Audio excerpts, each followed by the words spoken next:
noite, irmãos. As crianças que vão para as suas atividades podem se retirar, por favor.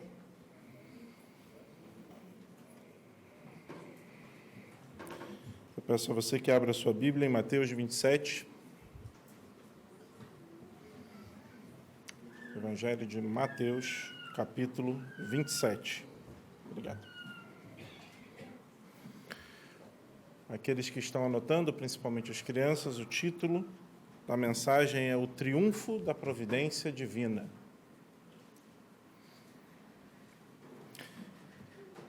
O texto que leremos está lá no finalzinho, a partir do versículo 57, mas antes da leitura, eu gostaria de dar apenas um pouquinho do contexto. Mateus 27 começa falando sobre os principais sacerdotes e anciãos reunidos, entregando Jesus a Pilatos. Jesus é então condenado à morte, segue-se o momento da sua crucificação. Jesus morre, e no capítulo seguinte, o capítulo 28, nós já começamos com a ressurreição de Cristo. E esses dois eventos, tanto a crucificação e a morte de Jesus, quanto a sua ressurreição, são eventos dos quais certamente nós já ouvimos algumas pregações, certamente já conversamos sobre, com irmãos em algum momento. Mas nós vamos tratar hoje, pela graça de Deus, sobre o que acontece no intervalo entre esses dois eventos. Entre a morte de cruz e a ressurreição, há o sepultamento de Jesus. E é esse texto que nós leremos a partir do versículo 57. Que diz assim: Ao cair da tarde, veio um homem rico de Arimateia, chamado José, que era também discípulo de Jesus. Este foi até Pilatos e lhe pediu o corpo de Jesus. Então Pilatos mandou que o corpo lhe fosse entregue. E José, levando o corpo, envolveu-o num lençol limpo de linho e o depositou no seu túmulo novo, que ele tinha mandado abrir na rocha. E, rolando uma grande pedra para a entrada do túmulo, foi embora. Estavam ali sentadas em frente do túmulo Maria Madalena e a outra Maria.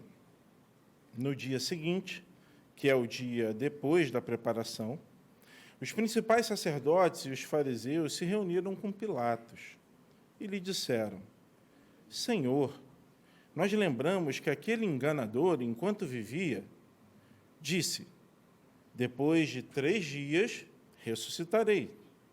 Portanto, mande que o túmulo seja guardado com segurança até o 3º dia, para que não aconteça que, vindo os discípulos dele, o roubem e depois digam ao povo: ressuscitou dos mortos. E este último engano será pior do que o primeiro. Pilatos respondeu: uma escolta está à disposição de vocês. Vão e guardem o túmulo, como bem entenderem. Indo eles, montaram guarda ao túmulo, selando a pedra e deixando ali a escolta. Esta é a palavra do Senhor. Mateus não está interessado apenas aqui em narrar fatos históricos sobre a morte, o sepultamento e a ressurreição de Cristo. O que ele quer nos apresentar aqui é o que esses eventos realmente significam e por que eles estão narrados aqui da forma que eles estão. Com a graça de Deus, eu gostaria de olhar com vocês de forma breve por esses poucos versículos, para que a gente possa compreender, para que a gente possa observar a providência divina conduzindo todas as coisas neste episódio do sepultamento de Jesus. Se vocês observarem, tudo o que acontece, que é narrado nesta passagem, parece conduzir de forma involuntária para Deus vindicar seu Filho na ressurreição. Parece que nenhum desses personagens que nós falamos aqui, os principais sacerdotes, os fariseus, os guardas, José, eles percebem com total compreensão o que está acontecendo neste momento e como Deus está conduzindo todas as coisas para a sua própria glória. O objetivo aqui é explicar, confirmar e vindicar as reivindicações do Senhor Jesus Cristo enquanto aguardamos o evento que vai acontecer a seguir, que é a sua ressurreição. Então, de forma muito simples ou breve, eu gostaria de dividir este texto em duas partes.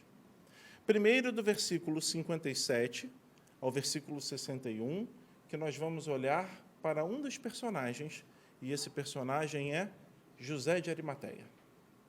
Na segunda metade do texto que lemos, dos versículos 62 a 66, nós vamos olhar para as maquinações, os planos e os intentos dos principais sacerdotes e fariseus em relação a Cristo.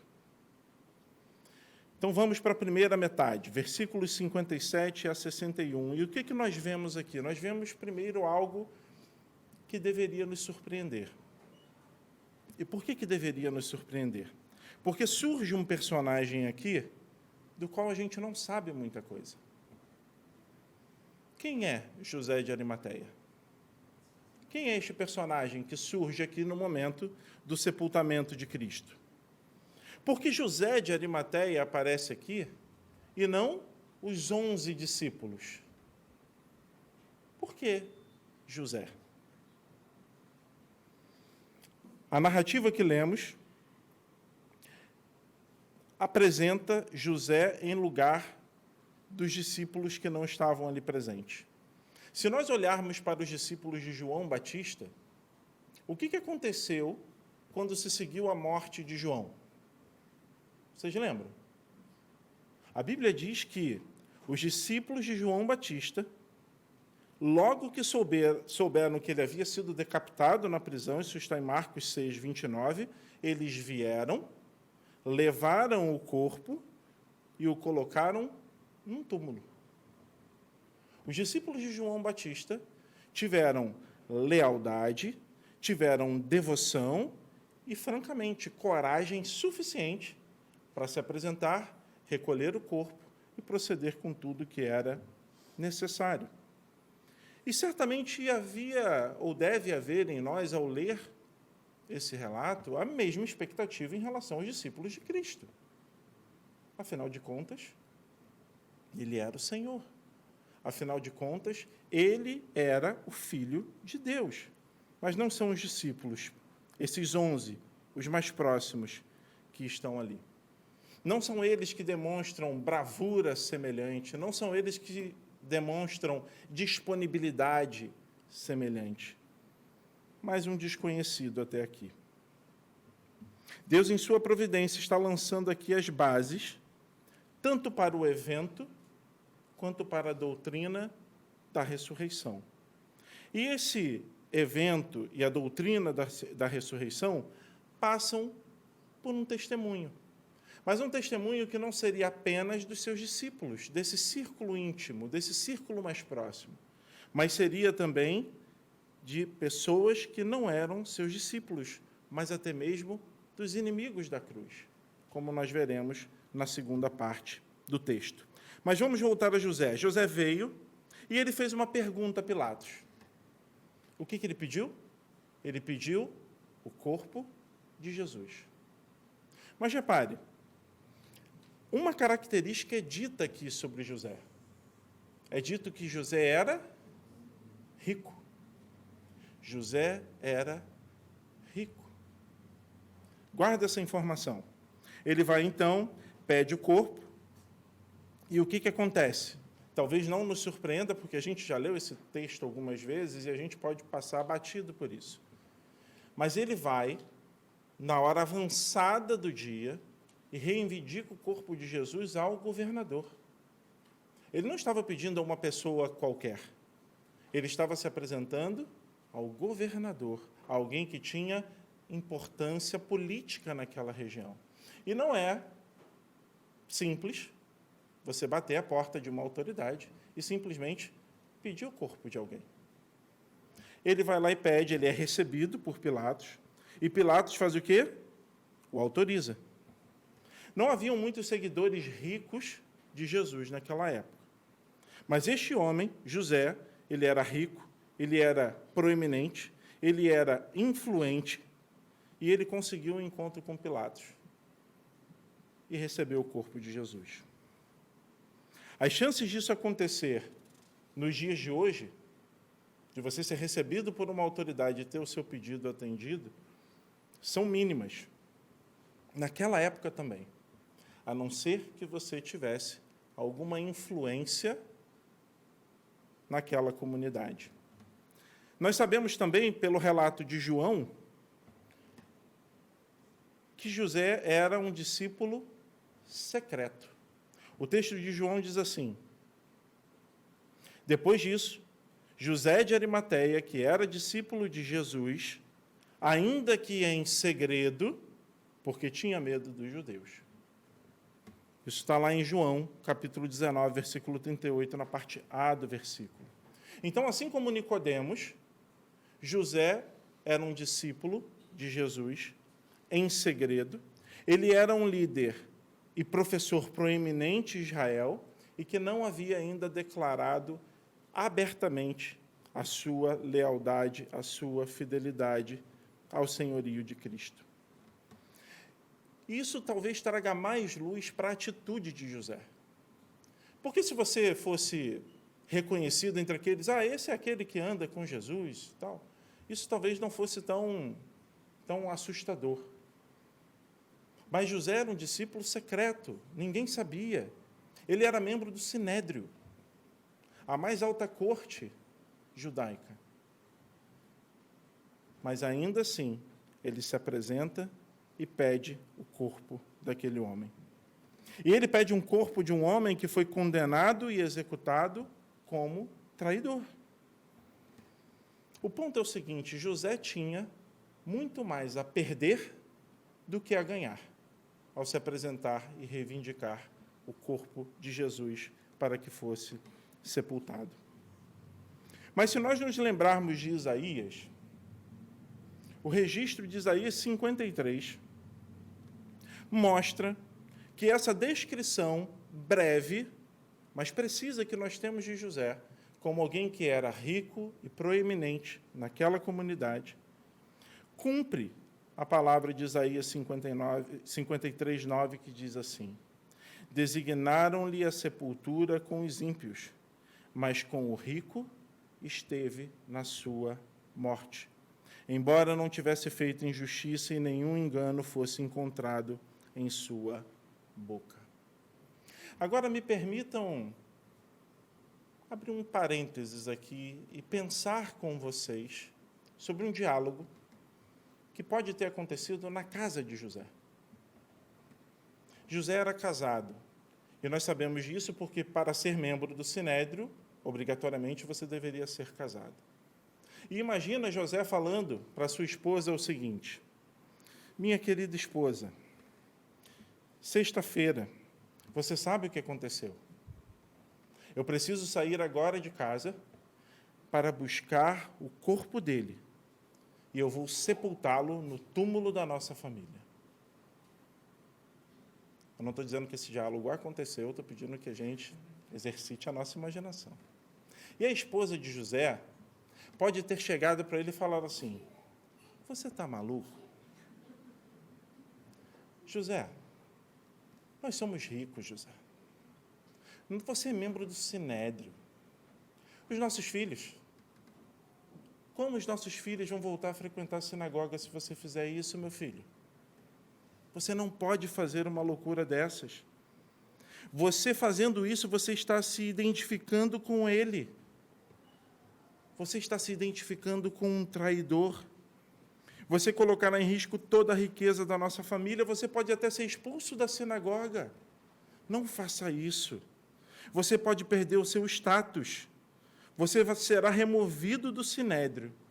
E eu nem quero pensar o que eles vão fazer com você, se eles fizeram isso com ele. E José, ele já está morto. Já acabou. Para que você vai lá fazer isso agora? E José pode ter respondido para ela o seguinte: querida, isso tudo é verdade. Isso tudo que você falou é verdade. Mas eu devo tudo a esse homem. Eu preciso fazer isso. O registro de Marcos 15:43 e Lucas 23:51 fala que José esperava o reino de Deus. José era um discípulo que esperava o reino de Deus. E em que circunstância um homem com todas essas posses, com todo esse conceito diante da comunidade judaica, diante de tanta coisa que ele tinha a perder, iria arriscar tudo isso por alguém que estava morto? Mas é exatamente o que acontece. José se apresenta. Nenhum dos outros discípulos se apresenta. Mas José se apresenta. E José está cumprindo as Escrituras, nós acabamos de ler. Isaías 53:9. Ele se apresenta, ele vai até lá, ele pede o corpo a Pilatos, ele recebe e ele vai sepultar Jesus. E ele não está apenas cumprindo as Escrituras, mas ele está se preparando para a glória que há na ressurreição que vem a seguir. E a pergunta para nós, meus irmãos, olhando para o exemplo de José, é: será que nós estamos preparados para responder da mesma forma que José, exercendo essa mesma fé e devoção ao nosso Senhor? Será que nós, como José, e José não tinha pouca coisa a perder, será que nós estamos dispostos a colocar tudo isso de lado para cumprir aquilo que é esperado de nós? E José não sabia que aquilo era esperado dele, mas ele foi lá e fez. Ele sabia que aquilo era necessário fazer pelo seu mestre. E ele cumpriu. Na semana passada, o pastor Maurício falou o seguinte: a fé comum, corriqueira e operosa é mais valiosa do que aquela que produz sinais e prodígios. E foi essa fé que o piedoso José colocou em ação. O ato de José não teve nada de espetacular, nada de pirotécnico a quem o observava. Ele simplesmente foi, colocou tudo em risco e fez o que tinha que fazer.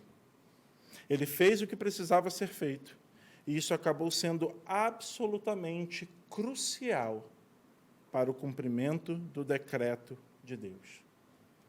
E uma aplicação para nós, meus irmãos, para que a gente não menospreze as pequenas ações que nós desempenhamos todos os dias. Talvez uma palavra num funeral, talvez um desejo, um voto num casamento, onde estejamos, talvez o compartilhar da palavra com um parente ou com um colega de trabalho que ainda não conhece a Cristo.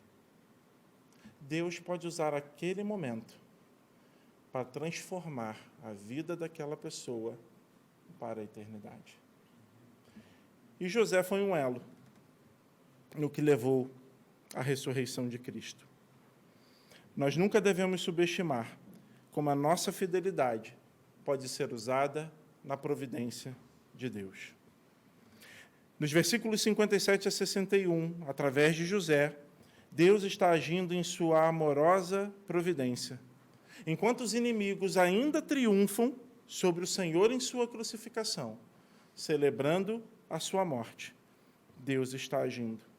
A passagem do sepultamento que nós lemos aqui é essa transição entre o triunfo e a alegria dos homens por terem considerado a derrota do nosso Salvador para a gloriosa ressurreição. O sepultamento é a transição que testifica o triunfo da providência divina para nós. Deus, então, está preparando todo esse cenário em que não apenas José, mas inúmeras outras testemunhas vão testificar daquele fato, vão poder dizer o que aconteceu. E José é um elo importante disso, como nós acabamos de ver, para que a gente entenda que devoção deve ser colocada à prova daquilo que nós podemos perder. O texto de 1 Coríntios, capítulo 15, versos 3 e 4.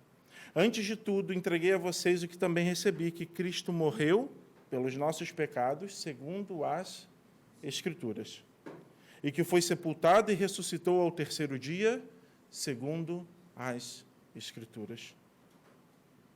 Nós somos lembrados aqui da importância de crer na palavra de Deus e confiar na sua providência. Isso que Paulo traz aqui. Cristo morreu segundo o livro, ele foi sepultado pelo livro e ressuscitou dos mortos pelo livro. Na segunda metade do texto, que nós lemos de Mateus, capítulo 27, Deus ordena todas as coisas de modo que a morte e o sepultamento de Jesus fossem colocados fora de qualquer dúvida. Porque ele não foi algo que ficou restrito ao círculo íntimo de Cristo. Não foram os 11 que os levaram para um lugar secreto e, em secreto, o sepultaram e, ao terceiro dia, sumiram com o corpo e depois disseram que Cristo ressuscitou. Não foi isso que aconteceu. Muito pelo contrário. Os principais sacerdotes maquinavam planos com receio de que, se isso acontecesse, a coisa seria pior do que já estava. Então, eles dizem o seguinte: olha, nós temos que garantir uma forma de que essa trama que eles pensavam existir não aconteça. Nós temos que, de alguma forma, garantir que não terão acesso ao corpo dele, que não roubem o corpo dele e que digam ao terceiro dia, ele ressuscitou. Eles podiam não saber, certamente eles não sabiam, mas a sua conspiração seria usada por Deus para confirmar a ressurreição de Cristo e dar ao Senhor toda a glória. E que, com frequência, esse é o caso em outros relatos nas Escrituras. E, na verdade, ao longo de toda a história, tudo aquilo que parece ser mais contra os cristãos, tudo aquilo que parece ser mais contra a nossa fé, tudo aquilo que, como vimos hoje pela manhã, os homens intentam o mal, o Senhor intenta para o bem. Versículos 62 a 66. Vamos ler novamente quais eram as intenções daqueles líderes. No dia seguinte, que é o dia depois da preparação, os principais sacerdotes e os fariseus se reuniram com Pilatos e lhe disseram: Senhor, nós lembramos que aquele enganador, enquanto vivia, disse: depois de 3 dias ressuscitarei. Portanto, mande que o túmulo seja guardado com segurança até o terceiro dia, para que não aconteça que, vindo os discípulos dele, o roubem e depois digam ao povo: ressuscitou dos mortos, e este último engano será pior que o primeiro. Pilatos respondeu: uma escolta está à disposição de vocês, vão e guardem o túmulo como bem entenderem. Indo eles, montaram guarda ao túmulo, selando a pedra e deixando ali a escolta. Eles queriam ter certeza de que tudo que estivesse ao alcance deles, todos os recursos que eles pudessem garantir para evitar que aquele plano que estava na cabeça deles, dos discípulos, de roubar o corpo acontecesse, eles iriam fazer. Deus, em sua providência, está lançando as bases nesse texto para defender a veracidade de seu filho e mostrar o engano dos seus perseguidores. Se você se lembrar o texto de Isaías 53 que nós lemos, no finalzinho diz: nenhum engano fosse encontrado em sua boca, referindo-se a Jesus. E é muito interessante a gente perceber a ironia no texto que lemos. Porque neste texto de Mateus 27, os principais sacerdotes e fariseus chegam para Pilatos com toda deferência, que um governador era digno de receber. Senhor, não permita que isso aconteça, essas maquinações são terríveis. E como eles se referem a Cristo? Como o enganador. Vocês percebem? Não havia engano em sua boca, Cristo é chamado de enganador. Pilatos recebe toda deferência. A preocupação dos principais sacerdotes era garantir que nada que estivesse fora dos seus planos acontecesse. E não é por acaso que esse registro aqui dele se referindo a Cristo como enganador está no texto. As palavras não estão aqui por acaso, porque em algumas horas nós veremos quem de fato é Senhor e quem são os enganadores, porque a ressurreição acontecerá. Mas olhando todo esse cenário, essa questão da ironia não passa despercebido, porque os principais sacerdotes estavam tão preocupados com os discípulos roubarem o corpo de Jesus, mas nenhum dos 11 mais próximos estava sequer presente no momento em que ele foi sepultado. É possível a gente imaginar que não passava pela cabeça daqueles discípulos executar esse plano que eles queriam evitar. Era improvável que aqueles discípulos que sequer estavam ali presentes voltassem para se arriscar para resgatar o corpo de Jesus. Eles sequer sabiam, naquele momento, onde o corpo de Jesus estava. As Marias sabiam, José sabia, Nicodemos sabia, um outro discípulo secreto, como está relatado em João. Nicodemos estava presente com José, mas os 11 não estavam. E esse cenário levou? Ele tornou absolutamente certo que as primeiras pessoas a testemunhar da ressurreição do Senhor Jesus Cristo não seriam os discípulos. Não seria esse círculo mais próximo que iria, então, divulgar essa falsa história de que Jesus havia ressuscitado. Deus conduziu todas as coisas para que essa história não fosse divulgada por esse círculo mais íntimo, mas pelos guardas romanos, que testemunharam que o túmulo, ao terceiro dia, estava vazio. Os mesmos guardas romanos que foram solicitados pelos principais sacerdotes e fariseus. Foram eles que estavam ali presentes. Deus, mais uma vez, utiliza os insultos e os esquemas dos inimigos declarados da cruz, a fim de vindicá-lo, confirmar a sua palavra e trazer-lhe glória. Todas essas medidas extras que foram tomadas para garantir que essa história de ressurreição não se espalhasse, acabaram chamando a atenção para a sua ressurreição. E se a gente parar para pensar nessa improvável narrativa, muito dificilmente nós imaginaríamos um roteiro assim, onde os 11 mais próximos não estariam presentes, onde um homem rico colocaria tudo a perder para sepultar a Jesus, onde uma guarda romana, bem treinados para executar o seu trabalho, estivesse presente, de forma que qualquer um que tivesse um plano de resgate por ali desistisse desse plano. E mais tarde, nós não vamos ler aqui, mas no início do capítulo 28, os próprios principais sacerdotes confirmam que o túmulo estava vazio. E por que eles confirmam que o túmulo estava vazio? Porque eles chamam esses mesmos soldados, subornam esses soldados para inventar uma outra história. A história de que, sim, os discípulos tinham vindo aqui e roubado o corpo de Jesus. Ao bancar esse suborno, eles assumem que o túmulo estava, de fato, vazio. Porque se houvesse um corpo, não haveria por que subornar os soldados. Não haveria por que inventar essa história, não haveria por que gastar esse dinheiro. Mas o Senhor conduz todas as maquinações e planos dos homens para que resultem em glória para Cristo. E isso é o que acontece aqui no sepultamento. E nós talvez possamos enfrentar, e vamos enfrentar, em verdade, mas talvez possamos estar passando, alguns de nós, por isso hoje.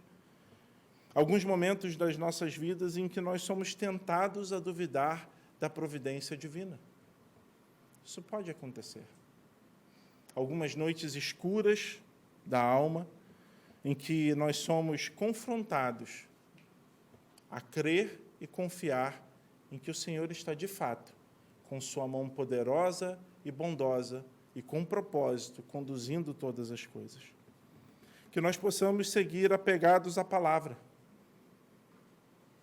A ressurreição, a morte, o sepultamento e a ressurreição confirmam a palavra, sabendo que a providência divina está em curso durante todo o tempo. Se nós crermos nisso, meus irmãos, nós encontraremos os benefícios de estarmos ligados a Cristo. Que Deus nos abençoe. Vamos orar.